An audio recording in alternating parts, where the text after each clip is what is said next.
everyone, and thank you so much for being a part of Strictly Business this morning. This is our Friday morning session. My name is Rich Wallace, and you have joined an episode of Strictly Business. We're on Wednesday, Thursday, and Friday mornings at 7 a.m. California time.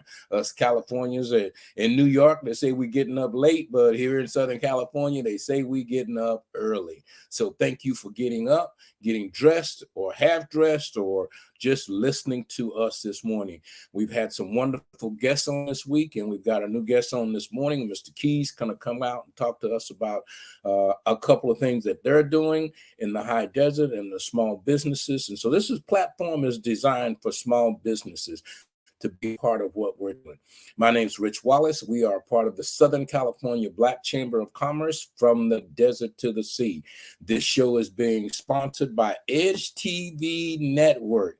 That's a lot. That's a mouthful. So we're going to take a short break, and we will be right back to get started our show, and welcome. One of the secrets to exposure for your business lies within supporting Black businesses and entrepreneurs. And that is why the Southern California Black Chamber of Commerce is here, to connect Black businesses from the desert to the sea. Let's join hands to empower and sustain our community. By becoming a member of the Southern California Black Chamber of Commerce, you can grow your business and increase your clientele. With our innovation, we'll generate new businesses and get new customers. And we'll connect new mindsets with businesses from across Southern California to help bridge the wealth gap. Let's connect, build, and grow together. Join us now at blackchamberofcommerce.org. Are you ready to change your life? Let us help you. At Youth Build Charter School, you can get a high school diploma and kickstart your dream career in no time. We offer high school diploma programs in construction, CNA, military, college, and entrepreneurship. If you are between the age of 16 and 24 and you want to manage your studies with a job, recover your credits, or graduate early, we can help you achieve your dream. Call us at 1-888-395-4408 or visit youthbuildinlandempire.org. And thank you again. We're back here on our platform this morning. You can find us on LinkedIn and YouTube. Well, if I'm telling you how to find us, that means you've already found us. So that information needs to go to somebody that's not watching. This again is Rich Wallace with the Strictly Business this morning on our Friday morning show. And we're going to bring our guest right in right now. Hello, sir. How are you this morning? Good morning. I'm blessed. How are you? Today, right, Mr. Rich? Yeah. Thank you so much for getting time to join us this morning. And we're going to just jump right in. I know everybody's busy and they're trying to find out what is Corey tacos. And a taco is just a little thing wrapped up with some ground beef in it. But I had one of your tacos the other night and it's like, wow, okay, this different kind. So tell us how you got started and what you guys do, and give us a little bit about a background about not just your taco business, but I hear you getting into some trucking and some other things as well. Yes, sir. Okay, sweet. Well, first and foremost, it's so my name is Corey. So it's Crazy Tacos is our name, and it goes back to maybe 7th grade. People were calling me Crazy, having some fun with my name. And we, my wife and I, we lived in Georgia and for some time. And when I tell you, nowhere in Georgia could I find a taco like a California taco.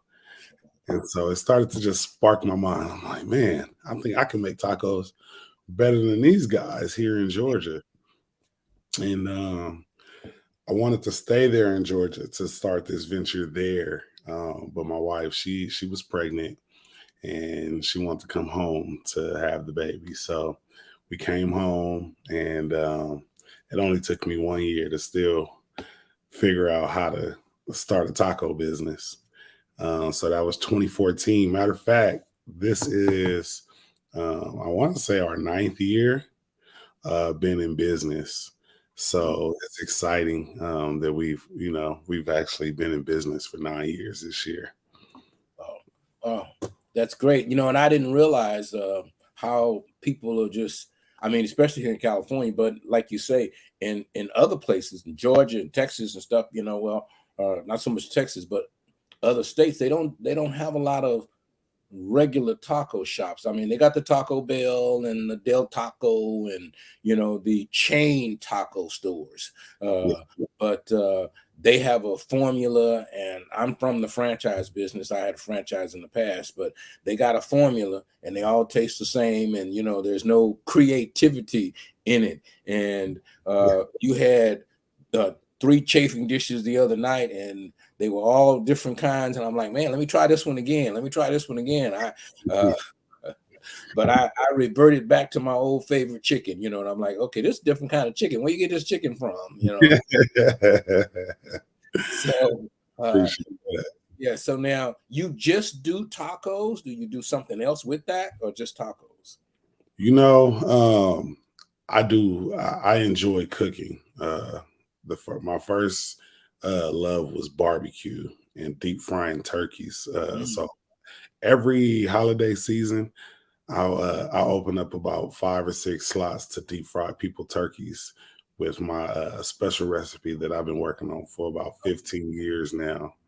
I was just a little boy learning to deep fry turkeys, and I said, man, I think I got something. So I've been sticking to it, but I haven't really launched that side of things yet.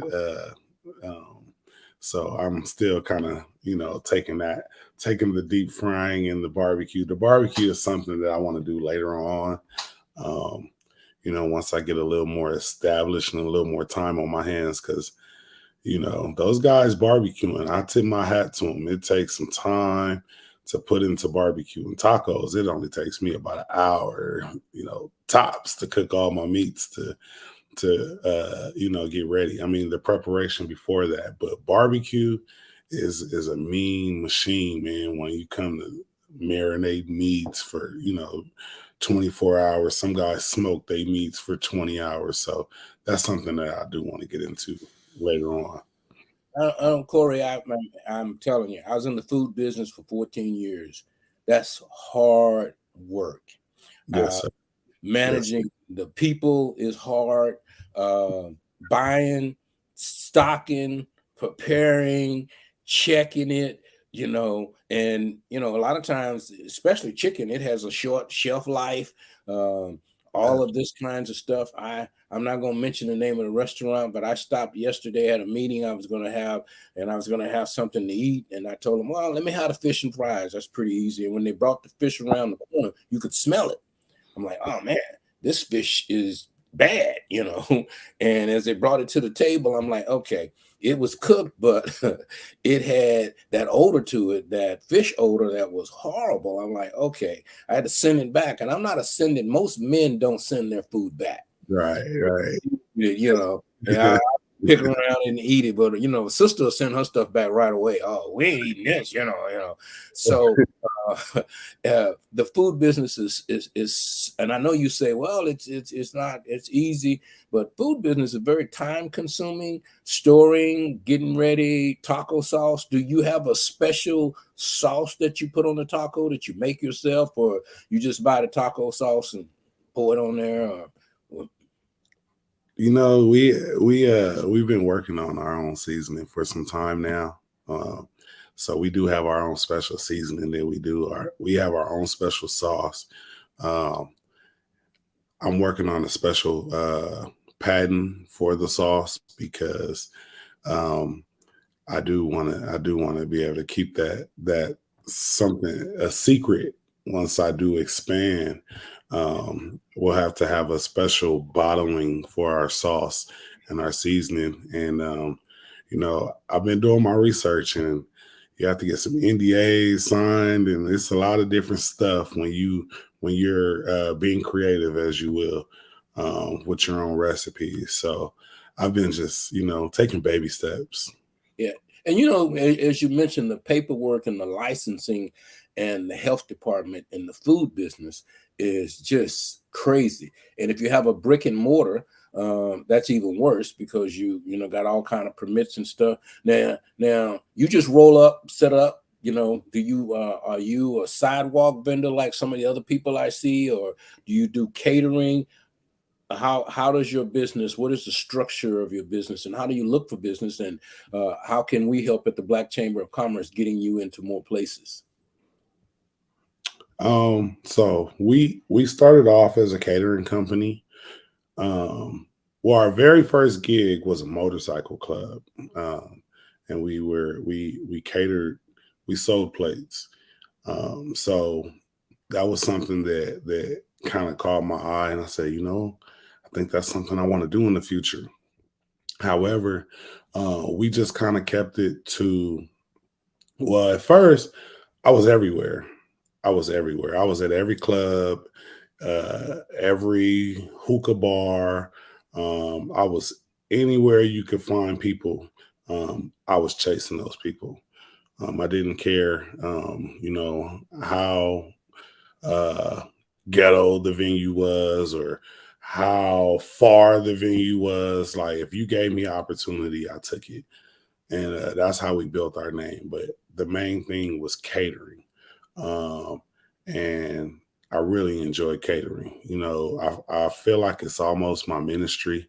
I use it to just really meet people and, find great people. I meet a lot of great young men that are inspired by what we're doing, so I always use the food to reach one or teach one. And that's my greatest pleasure about the business. The main thing that we're actually working on right now, God willing, this week we will be going in to go ahead and sign a lease on our restaurant.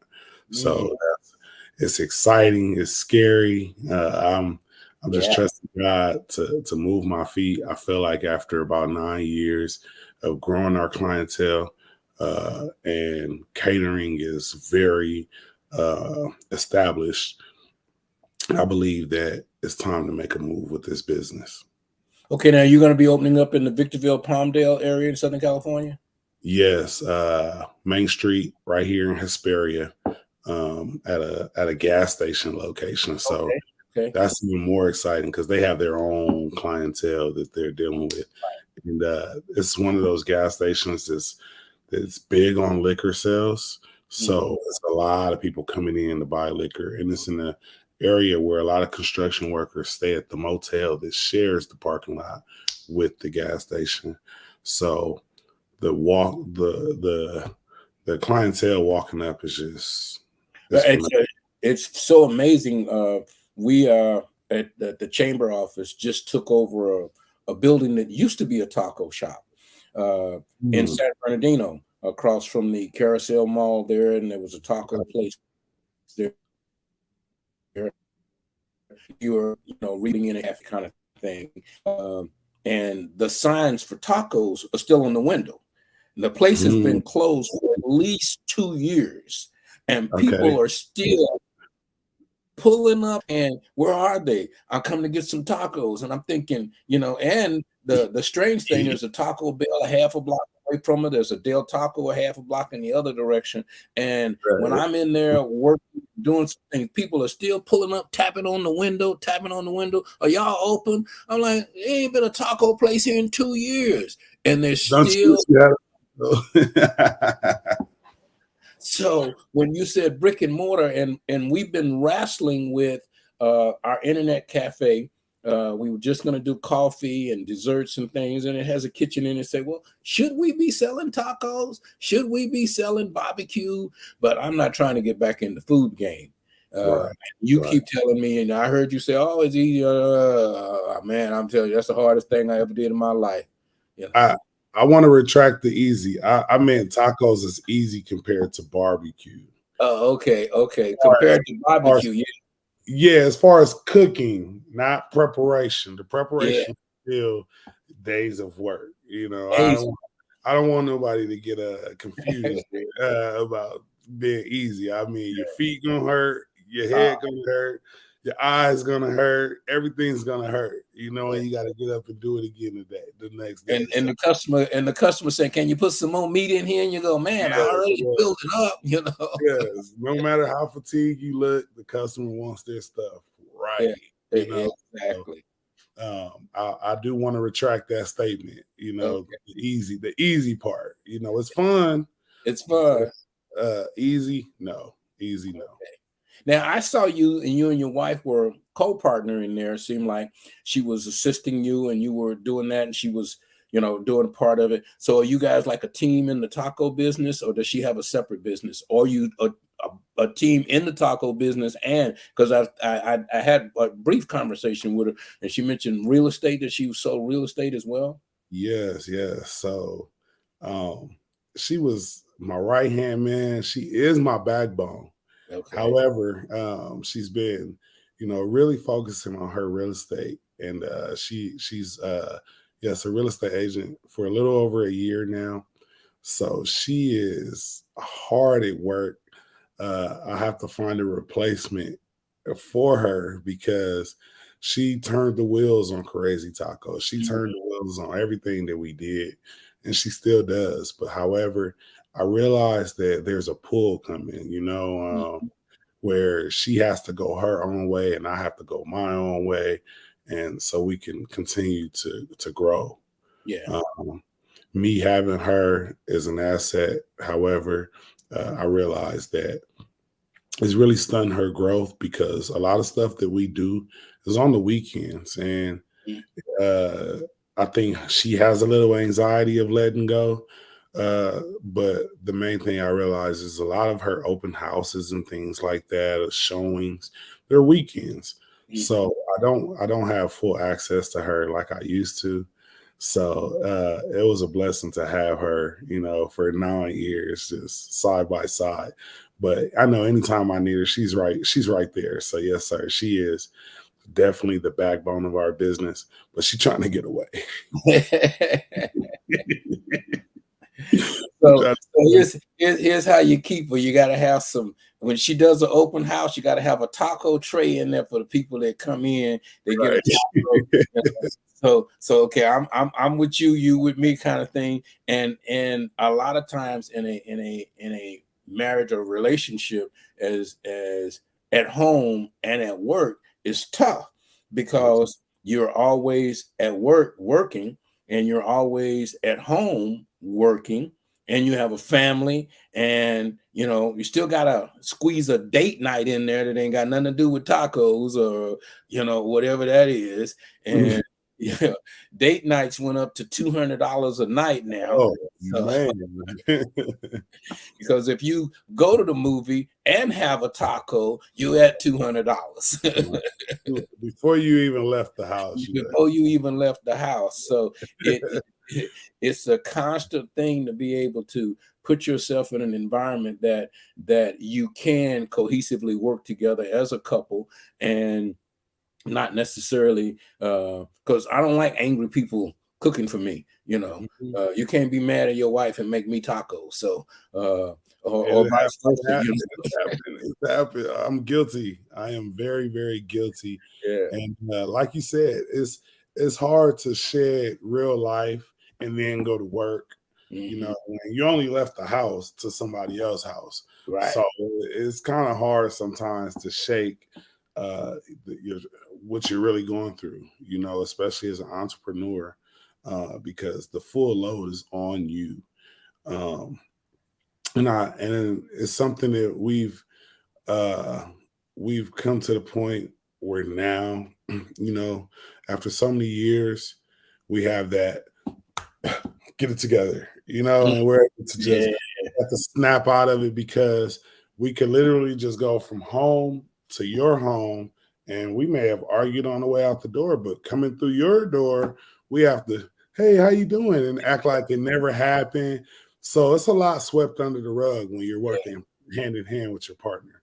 And the wife can be the wife sometimes at work, and I never really realized how that that connection sometimes can shut you down while you're in your creative space. And it's tough. Yeah, it is tough. And the thing of it is that if you continue to keep doing it, you get so, you know what she thinks, she knows what you think, so you can move and you don't bump into each other in the kitchen. Because preparing and being in the kitchen together, I've like I say, I've owned restaurants for years. It's always a tough situation, but I've learned more than anything to stay in my lane. And if I'm in my lane, then I don't get into the way of what someone else is doing. So it is a unique thing, and it is a wonderful thing when you can have your partner in your business and they have a business and you're in their business, and that's how you grow and get things together. So I suggest to many couples, or even people that have partners, one of the things that I know is that when you get up in the morning, I have a preacher friend of mine say, okay, I'm going to forgive you for today. Wait a minute, I ain't done nothing wrong. I'm cool. We all right, yeah, but I'm in a forgiving mood all day long. And I need to ask you to forgive me because we finna hit this door. And, I may say something, men, we say stupid stuff all the time. We don't mean to. We just, it just came out. I thought it, and I was trying to catch it before it came out of my mouth, but it's already out now. And you go, oh man, it slipped right off the side of my lip right here.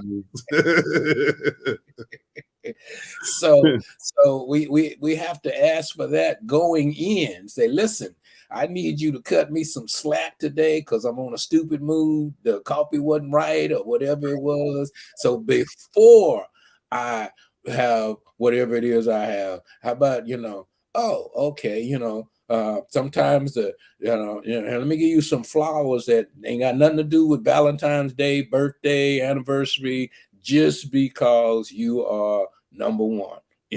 So a lot of times as families, men or women, you have to do some just because.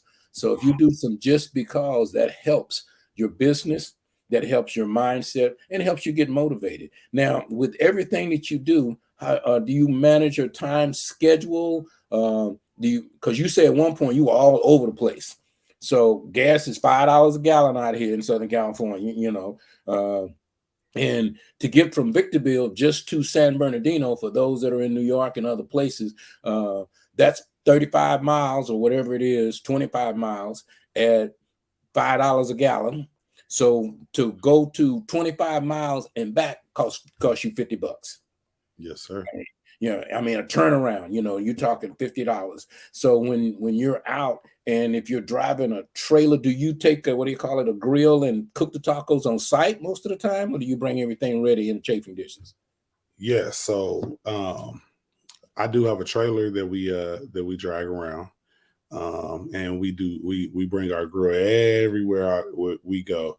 However, I knew the other day for the chamber meeting, I knew that I was going to have to be outside for the most of the time. So I brought our inside setup that day and cooked the food here. Okay. So, but most times I'll bring the grill. I'll set up right at your location. And, I like to bring all the bells and whistles and stuff like that and just make it a good time. So, yes, we do. We charge to travel because we didn't at first. I used to just being a brother in the Mexican food business. Tell me about it. The first 5 years, I felt like I was still proving myself. And you get people that want to book you because you're a brother, but they're passive aggressive and they have prior experiences with other people of color who have serviced them. We give ourselves a hard time sometimes, as people, and a lot of my a lot of what I went through trying to build this business, I realized the hardest part came from my own people, and those were the hardest people to please. And it built some tough skin. It built some pretty tough skin for me, especially dealing with that aspect. I deal with racism from different levels, and that has been a huge effect on me with the business, because I hear people say stuff and I'm like, did they just say that?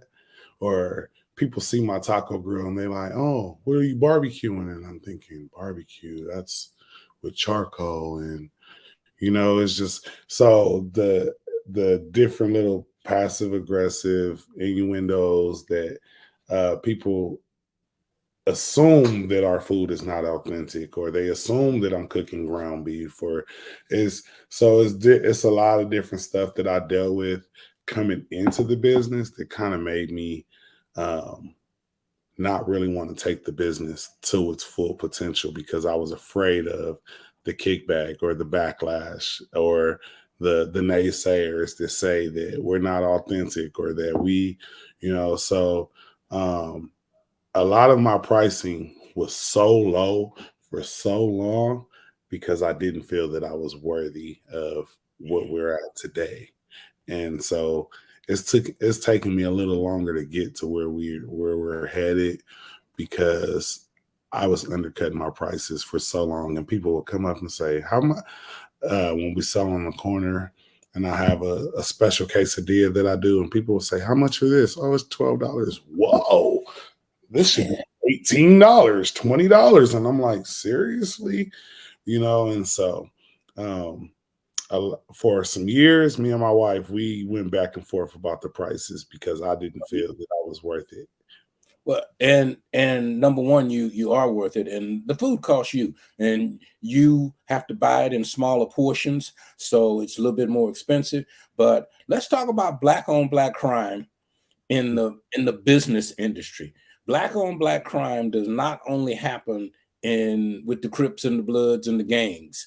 Black on black crime in the business environment is just horrible. And we here at the Southern California Black Chamber of Commerce, we try to do some things to say you can work with Black people. You can work with your own people. The fact that you had a Black person that didn't do right in 1992 does not mean that all Black businesses are the same. So Black on black crime in the business industry is probably the highest. I had a meeting in Beverly Hills last night, and that was one of our topics, is that how can we get Black people to do this? And, it's like, okay, you're going to have haters, which means that you're doing the right thing. So, and it's not just Black haters. I'm sure the Hispanics that are saying that Black guy over there making tacos, what the heck's going on with him? He should be selling chicken and ribs or something. Right.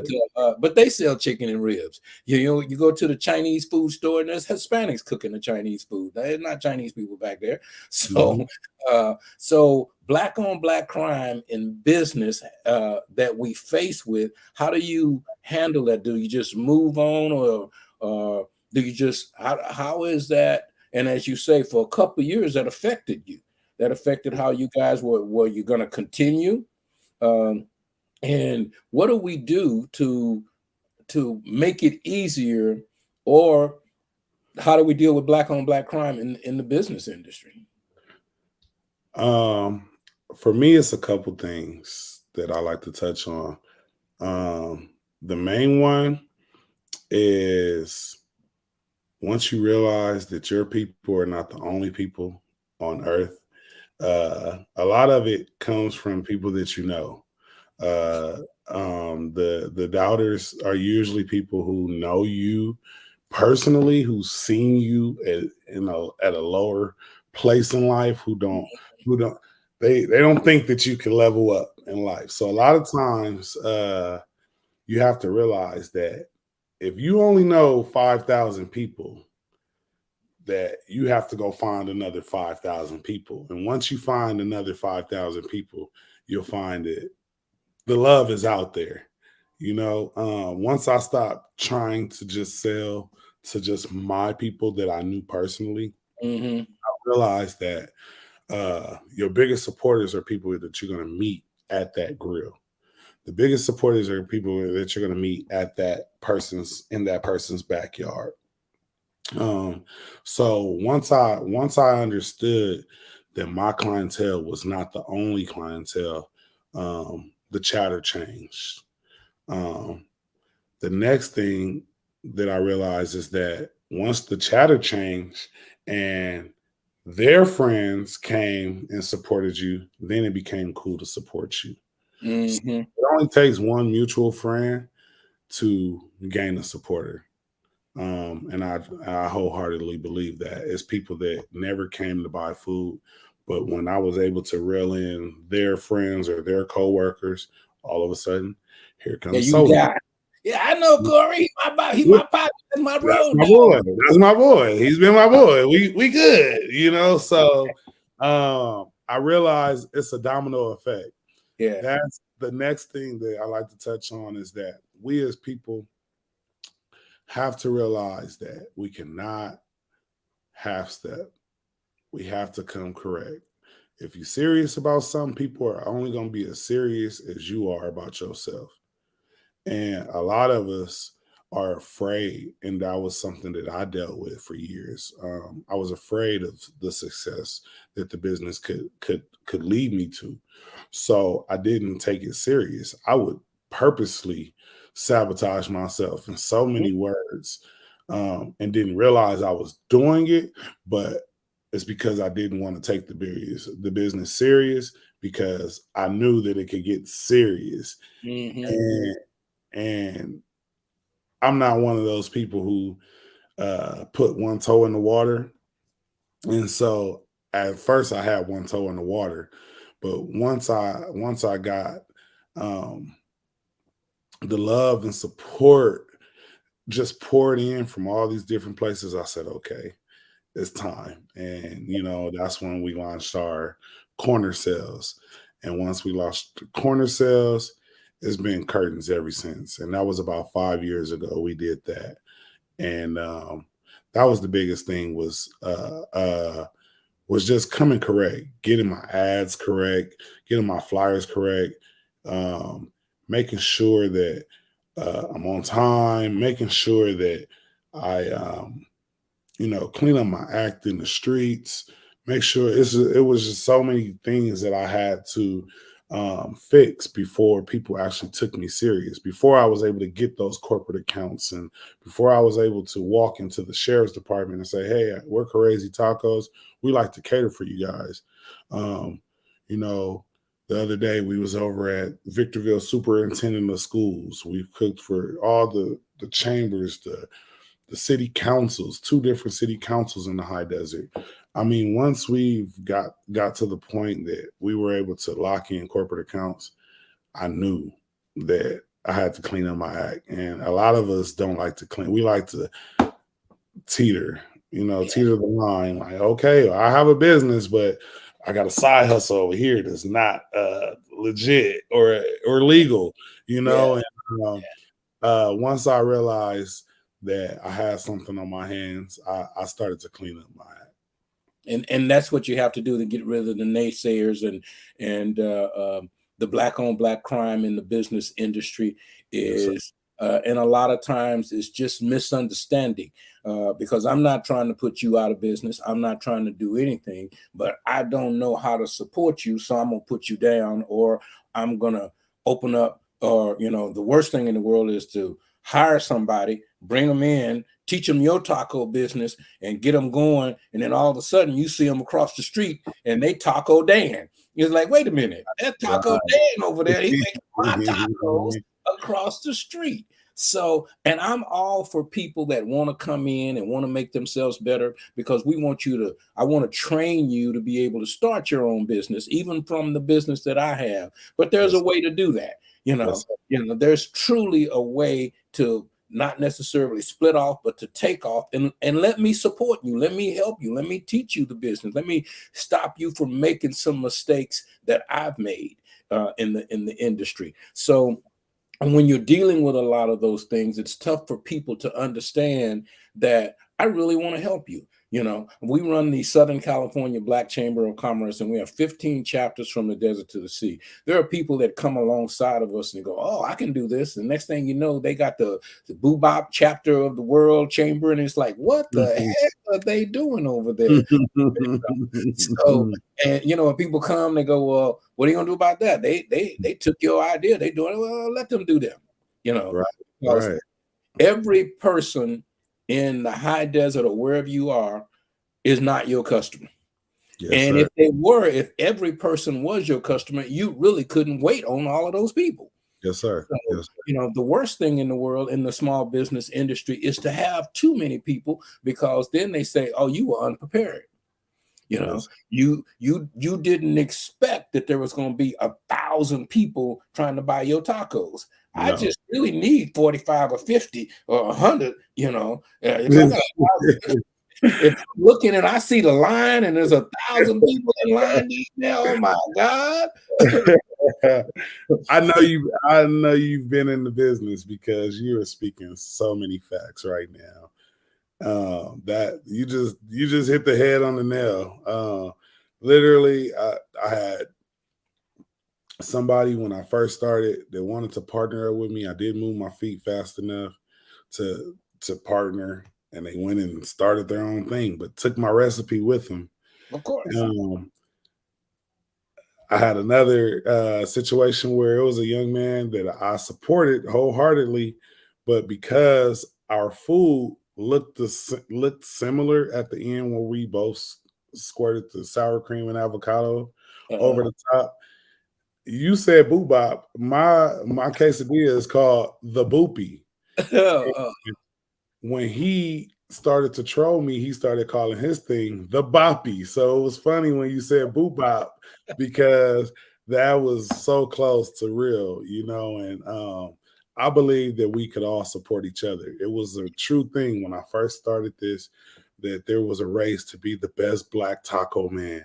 There was only so many of us doing it, and it was so much fun at first when you were the only one, but right. it seemed like I'm guilty as well, that when because I was one of the first up here in the high desert, when people came in on my territory, I felt a little, you Yeah. know, a little tension where I Yeah, you felt felt like the like, street corner gangster. You know, you trying to take yeah, my the walls is closing on me, man. Hold on, what you doing over there? I know them. I could have came and cooked for those people, you right, know. right. And you So got people from me. Yeah. right, yes, sir. Yes, sir. And so it was definitely something that I had to grow. I had to grow because that street mentality was still there, and people coming into your territory, or people uh cooking at, uh, your friend's house who you thought that you were great friends with, and you start realizing that, people just pick and book whoever they feel. It's not a loyalty thing. It's just sometimes this guy was he came a little more correct. His business looks more structured than yours, or his advertisement is better than yours, or his response time, from the very first text back to the last text was faster than yours. So it's a lot of different things that I've seen that I just had to learn to just, like I said, that the tough skin that you grow in the food business is unmatched. It's Yeah. unmatched, And the thing of it is, Corey, I think you just kind of tapped on it a little bit. Can't take it personal. It's really not about you. It's not Yes. about your tacos. It's not about you. It's about the decisions that they made. And I use the term all the time is that everybody wants to be on a moving train. So if you just keep your train moving, and and when I was in the food business, I would go buy your food. I would actually go and eat at other places and Mhm. sit down and chat with people, because I wanted folks to know I'm not a threat. My customer is my customer, and my customer leave and come taste your food, and he likes your chicken fried steak better than he liked my chicken fried steak. I'm Right. good with that. I'm really, really good with that. So I've never been in a competitive, well, I've always been competitive, but competitive for the competition and not competitive against any particular individual. So Right. what we're trying to do here at the chamber is to stop this black on black crime against black businesses in business. And I'm gonna say this on the show. I've been put out of Black Lives Matter meetings, because Black lives need to matter to Black people. So and on an average in the United States, 75 to 100 Black men are killed every weekend by Black men.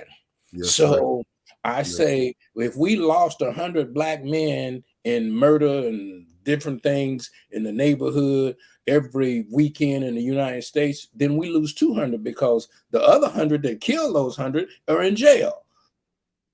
There you go. So the change inside need to matter to Black people. Black businesses need to matter to Black people. So I'm not saying that your audience has to be all Black. Of course not. You cannot survive on that because we don't live in neighborhoods anymore. Back when I was growing up, all the Black people had to buy from Black people because you couldn't go to the white stores, So you were forced. But that showed America that Black people could survive on Black businesses.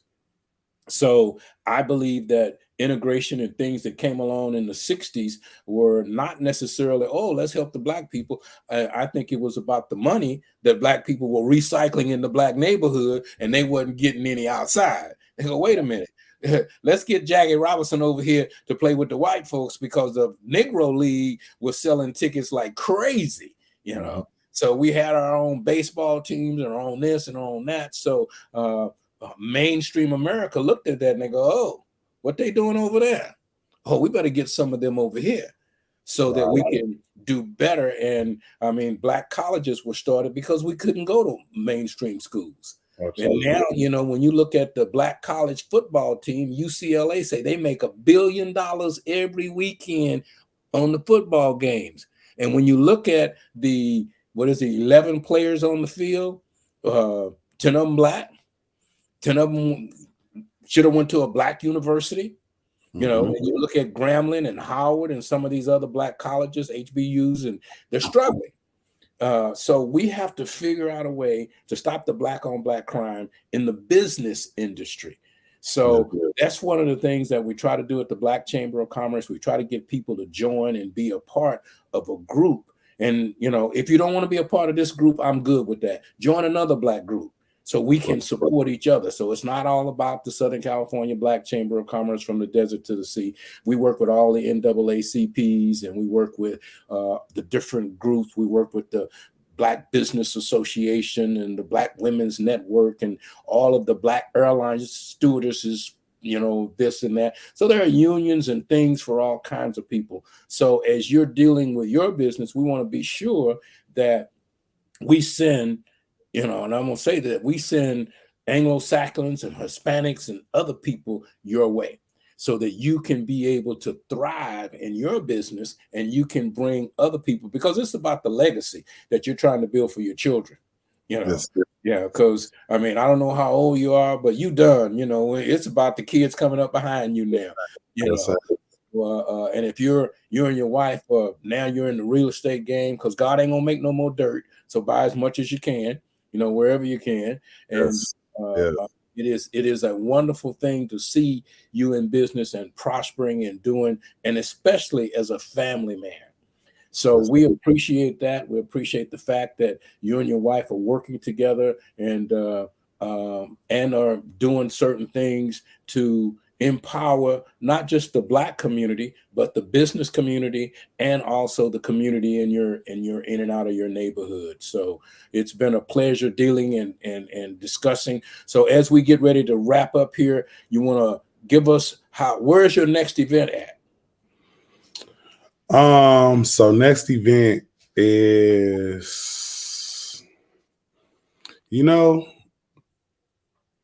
I don't have everything that I have right now is private catering.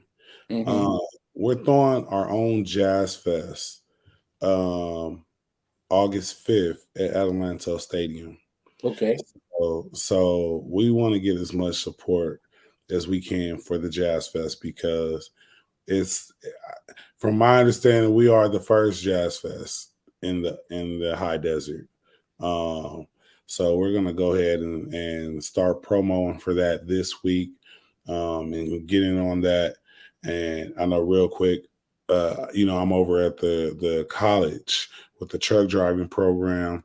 So I've been trying to help turn the wheels on that program over there and really just let as many people know about the program as possible, because the more people that are on the waiting list for that, the more money can be pushed out for those grants to get more trucks over there at the college. So I kind of got my hands full right now. The main thing is Monday we go to sign the lease for the restaurant, and then hopefully within the next 60 days we'll be up and running at least 6 days a week. Wow. The corner catering is just not something that we want to keep on doing because we've outgrown it. Every time we pop up, like you said, it's 100 people. Sometimes we only brought enough food to feed 40 people. So I believe that because that keeps happening, we realize that if we were open 5 days a week, that would break that crowd down because people are waiting for us. They're waiting in line for us. If I say I'll be there at 2, there's people sitting there at 1 when I pull up, and they're like, "What time you open?" 2. So it's a great feeling to have that support. But we're working on giving the people something that will have longevity. How big is the place that you're looking at moving into? How big is it a big restaurant, tables, chairs, Yes. It's only 1,800 square feet, but it has maybe 50 chairs and about 10 tables or so. Okay. Maybe a little more than that. However, it used to be a pizza place. Okay. So it does have room where you could come sit down and eat and stuff like that. But yes, sir, we want to create a vibe at Crazy Tacos to where you can come have a taco with some Anita Baker. Yeah. You know what I mean? I've never had a taco with Anita Baker, but it sounds amazing and relaxing to me, and God willing, we're able to get our beer and wine, and you'll be able to come have a michelada as well with that taco and Anita Baker, So. Now, are you going to once you get into your brick and mortar, are you going to do other Mexican dishes, or you're just going to stick with the taco? Yes. No, so real quick, my quesadilla that we call the boopy is 2 shells. Okay. You're going to put cilantro on one, onion on one, green sauce on one, red sauce on one. Then you're going to put them together. You're going to put chicken, shrimp, carne asada, El Pastor, whatever you want, fold it, chop it up, sour cream and avocado over the top. The best quesadilla if you've ever had.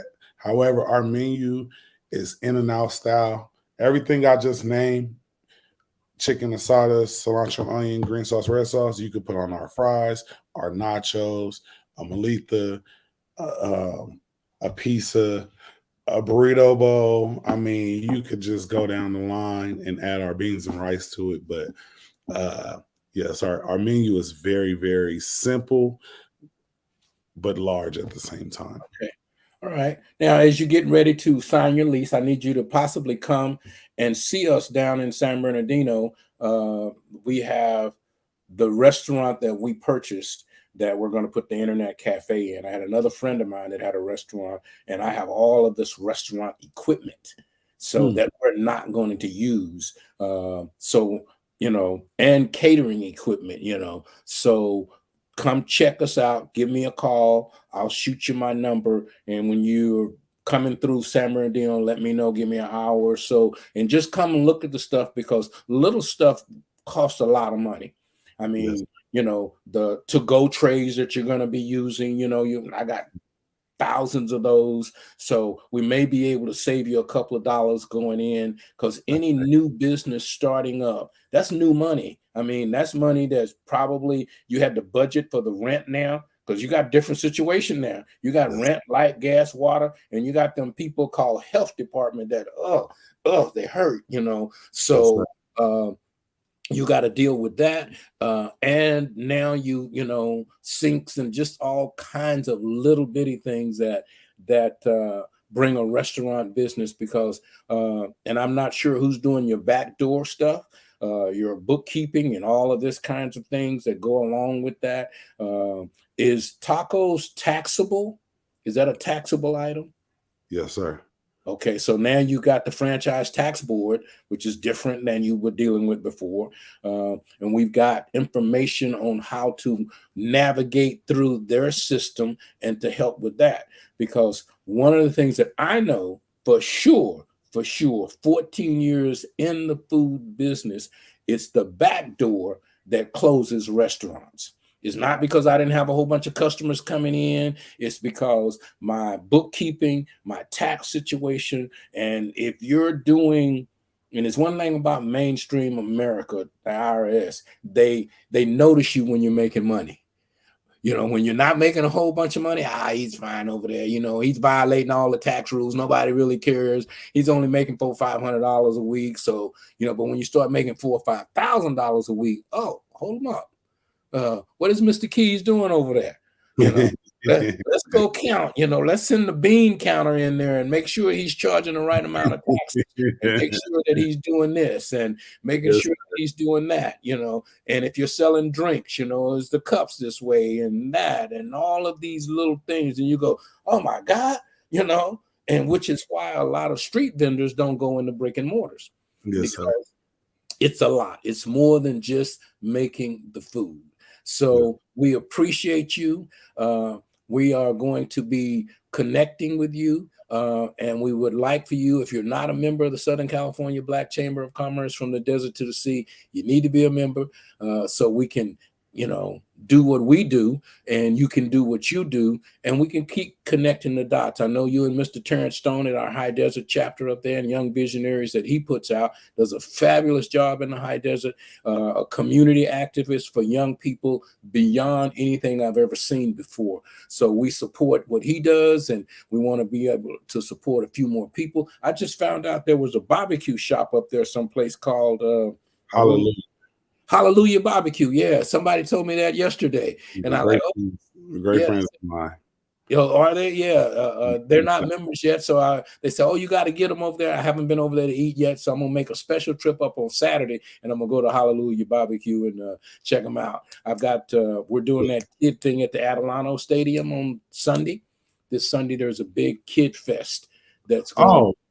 You know what? I was supposed to bring the diesel truck over there, but somehow I believe we lost context. I have to call Miss Tiana to. I was supposed to bring the truck from the college over to that event just to, you know, spread the information. Okay, that'll be fantastic. They're going to do a fabulous job. It's going to be packed out up there this Sunday at the Adelanto Stadium. Yeah. So if you have children or you have young people, we have a charter school, which is why we're going to be up there. Is that we're going to be recruiting for young people to come to our school.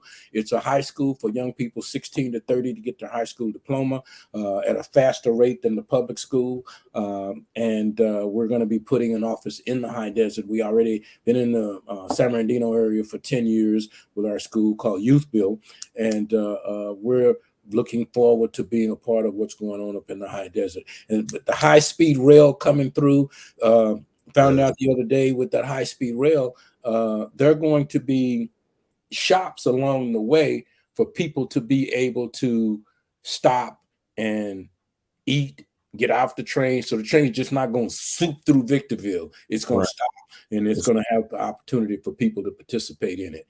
So 5 minutes from that location that we're talking about over there. All right, that's fantastic. That is great. So leave us with a quick word and my timetable. And I had a couple of people ask for your address, which we don't have yet. But when you get your new location, shoot us the address and we'll make sure that we put it out in our newsletter and that kind of thing. Join the Southern California Black Chamber of Commerce so we can support each other and push out what we do. Our membership is only $200 a year. And for that, you become a member of all of our 15 chapters from the desert to the sea. And you get a quarter-page ad in the newsletter when you become a new member. So it's a lot going on. So tell us, are you doing something for Juneteenth anywhere? You know what? I'm supposed to bring the truck over. You know what? I've been really trying to push this food thing to another level, man. And I'm really I've grown my catering team. I've been letting them do their thing. So I'm not trying to overwhelm them with the big events yet. Right. Okay.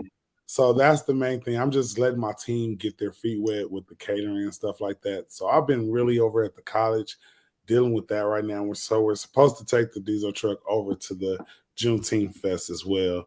Well, we want tacos at the Juneteenth Fest. You know what? I may have. I'm not locked in, so I may have to reconsider. I'm going to talk to my wife right now about that because I think we do need to be at the Juneteenth. I've been kind of thinking about it the last few weeks, and I'm like, why are we not cooking at the Juneteenth Fest? And about the chamber, we're on camera. Y'all got me here. Me and my wife are going to join. We've been coming to meetings maybe once or twice a year, and every time it's been a great resource or a great connection made over at the chamber. So we are very shortly here. We're going to go ahead and join you guys because I believe that it's the place to be. It's the place to be. It's nothing like those chamber meetings, and I'm not going to deny it any longer. I need to be a part of you guys. I need to come sit with Mr. Rich Wallace and be able to soak up some of that good game you got, and also just be able to rub elbows with some of the greatest business and entrepreneurs from the desert to the sea, So I am actually going to go ahead and turn the wheels on joining the chamber very soon. Well, thank you, Mr. Keys. We appreciate that. And we learn from each other. So that's a fantastic thing to be able to do. So we definitely appreciate you. And I have got to sign off right now. So thank you so much for being a part of Strictly Business this morning. And once you get into your establishment, get back to us. But come check us out before you start buying a bunch of catering stuff if you don't already have it. Because I've got a bunch of stuff that I'm not going to be using that we need to possibly bless someone with. And you're the one. So thank you again for being a part of Strictly Business this morning, and we'll talk to you later, my brother. Have a good one. Thank you so much. You be blessed.